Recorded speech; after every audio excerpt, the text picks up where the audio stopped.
There are just so many people that have been promised high energy savings. It just doesn't happen. There have been so many people that have air conditioning systems that aren't even as comfortable as the one that got taken out. It's shocking to me. It's truly shocking what I see in the field. The just devastating problems with ductwork in my market. You know, the U.S. Department of Energy puts out a booklet called Improving the Energy Efficiency of the Duct System. My competitors know nothing about this booklet. I carry it on every sales call. I show the homeowner up front that the U.S. Department of Energy says that the typical residential ductwork loses 25 to 40% of the energy put out by the central furnace or air conditioner. I'll repeat that, 25 to 40% is lost in duct leakage.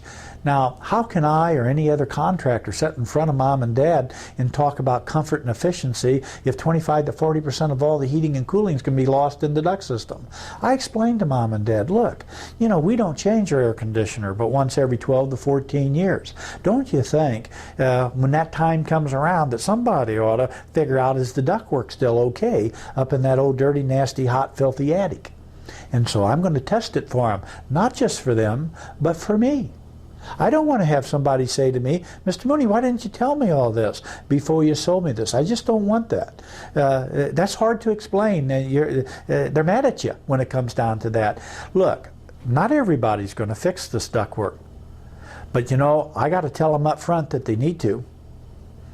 It's their problem, not mine.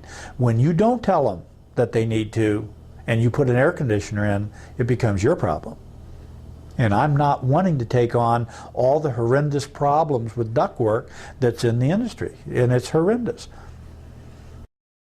I've always been a firm believer that, you know, you can't talk about indoor air quality without knowing what the air infiltration rates of houses are, and I've always been aware that doing load calculations, you're supposed to have some idea what the air infiltration rates of buildings are. But in recent years, especially with the exposure to the mold problems that we've had in South Texas, it became quite obvious to us that air infiltration is much more important than just comfort and energy. It really, with your new software, has enabled us to be able to figure out how much water, how much humidity is coming in with the excessive air infiltration, and the new technical reports that we're allowed to print out now tells us about how much humidity and moisture that we have to address based on blower door testing. Most of the problems that were created by mold that weren't covered by insurance policies, such as roof leaks or plumbing leaks or accidental discharges of water from emergency drain pans in an attic, that was covered by an insurance policy. But the majority of the mold that we saw was actually caused because of comfort problems. Mom and dad not being able to be comfortable and using their thermostat to control comfort. In other words, they have to keep setting their thermostat lower and lower to control the humidity in the house.